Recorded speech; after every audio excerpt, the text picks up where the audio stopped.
Hello दोस्तों, खेसारी लाल यादव जी का अभी अभी जो को भक्ति सॉन्ग का है जो पोस्टर लॉन्च हुआ है दोस्तों, जो शिवाय फिल्म ऑफिशियल चैनल से रिलीज हुआ है पोस्टर अभी अभी दोस्तों। जो सॉन्ग का बोल है इसमें निमिया के छैया भक्ति सॉन्ग है दोस्तों, जो खेसारी लाल यादव जी सॉन्ग को गाए हैं दोस्तों, जो बहुत ही बवाल सॉन्ग होने वाला है दोस्तों। टुनटुन यादव जी सॉन्ग को लिखे हैं दोस्तों।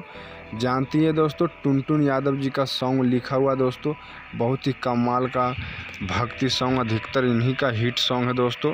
म्यूजिक इसमें है जो आर्य शर्मा जी का है दोस्तों, जो बहुत ही कमाल का म्यूजिक बनाया है दोस्तों। डिजाइनिंग इसमें दोस्तों जो किए हैं डीजे रवि राज जी डिजाइनिंग इसमें किए हैं दोस्तों। बता दें दोस्तों, खेसारी लाल यादव जी का है जो ये भक्ति सॉन्ग निमिया के छैया है जो शिवाय फिल्म ऑफिशियल चैनल से है जो 24 सितंबर को सुबह 6 बजे है जो ये इसका फुल वीडियो रिलीज होगा दोस्तों 24 सितंबर को। तो आप लोग के ये अपडेट कैसा लगा दोस्तों? अच्छा लगे तो लाइक और शेयर जरूर कीजिएगा। कुछ कहना चाहे तो कमेंट करके ज़रूर बताइएगा दोस्तों। चैनल को सब्सक्राइब कर ले दोस्तों।